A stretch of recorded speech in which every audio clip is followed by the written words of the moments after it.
नमस्कार दोस्तों, आज हम एक ऐसे शासक के बारे में बात करेंगे जो अपने जीवन में एक भी युद्ध नहीं हारा, दुनिया के एक विशाल भूभाग पर अपना अधिकार किया। आज हम विश्व विजयी कामना रखने वाले सिकंदर महान के बारे में बात करेंगे, जो बहुत ही बुद्धिमान और क्रूर शासक था। वह 335 ईसा पूर्व में अपने पिता फिलिप द्वितीय की हत्या करके मैसेडोनिया का शासन 20 वर्ष की आयु में संभाल लिया। वह उस समय सबसे महान दार्शनिक अरस्तू का शिष्य था। उसने शासन संभालते ही विश्व विजेता होने की कामना की तथा दुनिया को जीतने निकल पड़ा। महज 22 वर्ष की आयु में उसने ग्रीस को जीतकर अपने साम्राज्य में मिला लिया। एशिया माइनर को जीतने निकल पड़ा, जहां डेरियस रति को हराकर उसने पूरे मध्य सागरीय तट पर अपना अधिकार कर लिया तथा पर्सिया और सीरिया के राजा को हराकर उनकी हत्या कर दी और मिस्र और अफगानिस्तान को रौंदता हुआ भारत की ओर चल पड़ा। लेकिन बीच में पड़ने वाले कुछ कबीले जनजातियों ने उसका रास्ता रोकने का प्रयास किया, जिससे बौखलाए हुए सिकंदर ने भीषण रक्तपात किया और कबीले जनजातियों का समूल विनाश कर दिया। इसकी खबर जब पंजाब तक पहुंची, तब पंजाब के राजा सिकंदर के डर से आत्महत्या कर ली। सिंध प्रांत से होते हुए वह भारत की ओर प्रवेश किया, जिसके डर से तक्षशिला का राजा आम्भी उसके सामने आत्मसमर्पण कर दिया तथा उससे संधि कर ली और झेलम नदी पर बसे पुरु साम्राज्य के राजा को हराने के लिए अपनी सेना को सिकंदर को भी दे दिया। पोरस और सिकंदर के बीच में भीषण युद्ध हुआ। पोरस की छोटी सी सेना सिकंदर के विशाल सेना के नाक में दम कर दिया।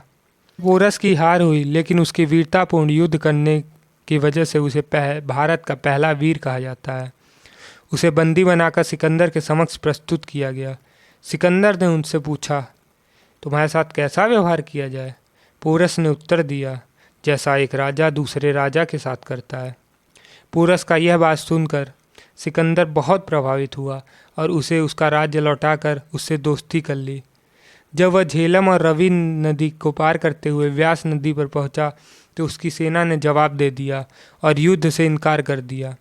दूसरी ओर महापद्मनंद की विशाल प्रचंड सेना सिकंदर की सेना को रौंदने के लिए आमादा थी, जिसका नेतृत्व महापद्मनंद का पुत्र धनानंद कर रहा था। महापद्मनंद मगध साम्राज्य का सम्राट था, जिसकी सीमाएं दूर दूर तक फैली थी। ऐसी विशालतम सेना को देखकर सिकंदर की सेना में विद्रोह हो गया।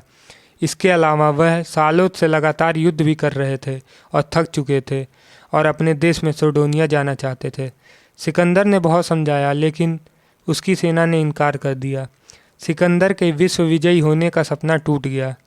कुछ इतिहासकार ये कहते हैं कि अगर सिकंदर और महापद्मनंद की सेना के बीच युद्ध होता, तो महापद्मनंद की प्रचंड विशाल सेना सिकंदर की सेना का संपूर्ण विनाश कर देती। लेकिन ऐसा नहीं हुआ।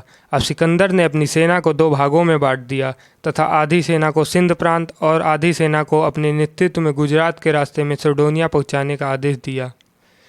323 ईसा पूर्व में बेबीलोन नामक एक जगह पर सिकंदर की मृत्यु हो गई। उसकी मृत्यु का कारण आज तक राज बनकर इतिहास के पन्नों में दफन है। देशों को जीतने तथा कभी न हार मानने के जज्बे ने सिकंदर को महान सिकंदर बना दिया। आशा करता हूँ दोस्तों कि आपको ये वीडियो पसंद आई होगी। ऐसी और भी हिस्टोरिक वीडियो देखने के लिए चैनल को सब्सक्राइब करें और बेल आइकन को दबाना मत भूलें। धन्यवाद।